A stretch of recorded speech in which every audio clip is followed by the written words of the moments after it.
చంద్రబాబు గారు, పవన్ కళ్యాణ్ గారు అదే బీజేపీతో కూటమి కట్టారు. నిన్న సభలో చూస్తే కూడా వాళ్ళకు వాళ్ళు గొప్పలు చెప్పుకోవడమే. సంవత్సరం రోజులైంది అధికారంలోకి వచ్చి. డబుల్ ఇంజన్ అంటున్నారు.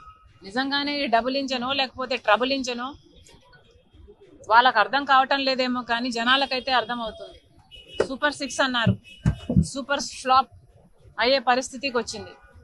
ఇదే రీతిలో పోతే మాత్రం సూపర్ 6 ఎలా అమలు అవుతుందో చంద్రబాబు గారు ఆంధ్ర రాష్ట్ర ప్రజలకు సమాధానం చెప్పాలి. అన్నదాత సుఖీభవ అని పథకం కింద ప్రతి రైతుకి 20,000 రూపాయలు ఇస్తామన్నారు. సంవత్సరం గడిచిపోయింది, ఒక్క రైతుకు కూడా ఇవ్వలేదు.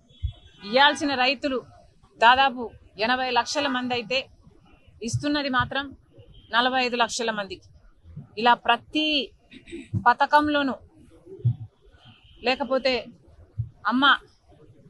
అమ్మఒడి అనే కార్యక్రమం అయితే ప్రతి పిల్లాడికి ఆర్ ప్రతి చైల్డ్కి 15,000 రూపాయలు ఇస్తామని చెప్పారు. కానీ ఇంతవరకు ఒక్కరికి కూడా ఇవ్వలేదు. ఇక మీదట ఇస్తామంటున్నారు. అది కూడా 20 లక్షల మందికి. 87 లక్షల మంది ఉంటే 67 లక్షల మందికి మాత్రమే ఇస్తామంటున్నారు. ఇలా ప్రతి సూపర్ 6కు చెందిన హామీలో మీరు కోతలు పెట్టుకుంటూ పోతే మరి అమలు చేసినట్టు ఎలా అవుతుంది అని అడుగుతున్నాం చంద్రబాబు గారు. నిరుద్యోగ భృతి ఇస్తామన్నారు. ఈ హామీ చంద్రబాబు గారు ఇంతకు ముందు ముఖ్యమంత్రిగా ఉన్నప్పుడు కూడా ఇచ్చారు. అప్పుడు ఎగ్గొట్టారు, ఇప్పుడు కూడా ఎగ్గొడతారు అనే అనిపిస్తుంది. 3,000 రూపాయలు నిరుద్యోగ భృతి ఇస్తామన్నారు. ఇప్పటి వరకైతే అసలు దాని గురించి ఊసేలేదు, అసలు మాట్లాడమే లేదు చంద్రబాబు గారు. మహిళల మహాశక్తి పథకం అన్నారు. ప్రతి మహిళకు, పేదవాళ్లకు దాదాపు 2 కోట్ల మంది ఉంటారు మన రాష్ట్రంలో. వాళ్ళందరికీ కూడా నెలకు 1,500 అంటే సంవత్సరానికి 18,000 రూపాయలు చంద్రబాబు గారు ఇస్తామన్నారు. ఇది చాలా హెవీ బడ్జెట్ స్కీమ్.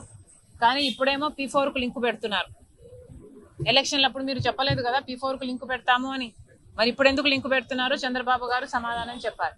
మొత్తం అంతమంది మహిళలకు మోసం చేయడానికి సిద్ధపడ్డారు చంద్రబాబు గారు అంటే మరి సూపర్ 6 సూపర్ ఫ్లాప్ అయ్యింది అనక ఏమనాలి? చంద్రబాబు గారే సమాధానం చెప్పాలి, కూటమి సర్కారే సమాధానం చెప్పాలి. గ్యాస్ సిలిండర్కు సంబంధించి కూడా అరాకొరా ఇస్తున్నారు. ఇక మహిళలకు సంబంధించిన ఫ్రీ బస్ అయితే చాలా చిన్న పథకం.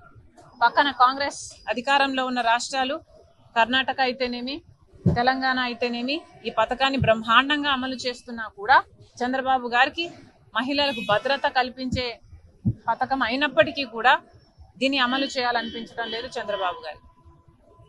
ఇక సూపర్ 6 అయితే సూపర్ ఫ్లాప్ అయినట్టే కనిపిస్తుంది. మిగతా పథకాలు కూడా చంద్రబాబు గారు ఎక్కడ దృష్టి పెట్టారు? ప్రతి జనవరి జాబ్ క్యాలెండర్ అన్నారు. కానీ ఇప్పటి వరకు కూడా మేము లక్షల ఉద్యోగాలు తెస్తున్నామని అరచేతిలో వైకుంఠం చూపిస్తున్నారు తప్పితే ఎవరికి ఉద్యోగాలు అయితే ఇంతవరకు రాలేదు. మరి చంద్రబాబు గారు వీటన్నిటికీ కూడా సమాధానం చెప్పాలి. ఫీజు రీయింబర్స్మెంట్ బకాయిలు అయితే 4,300 ఉన్నాయి. ఆరోగ్యశ్రీ బకాయిలు 4,000 కోట్లు ఉన్నాయి. ఇలా ఒక్కొక్కటి నిర్వీర్యం చేసుకుంటూ పోతున్నారు చంద్రబాబు గారు.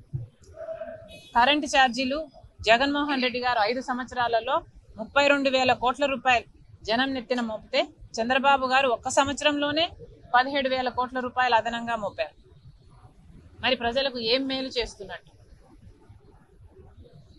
పేదవాళ్ళకి, ఎస్సీ ఎస్టీ బీసీ వాళ్ళకైతే 50 సంవత్సరాలకే పెన్షన్లు ఇస్తామన్నారు.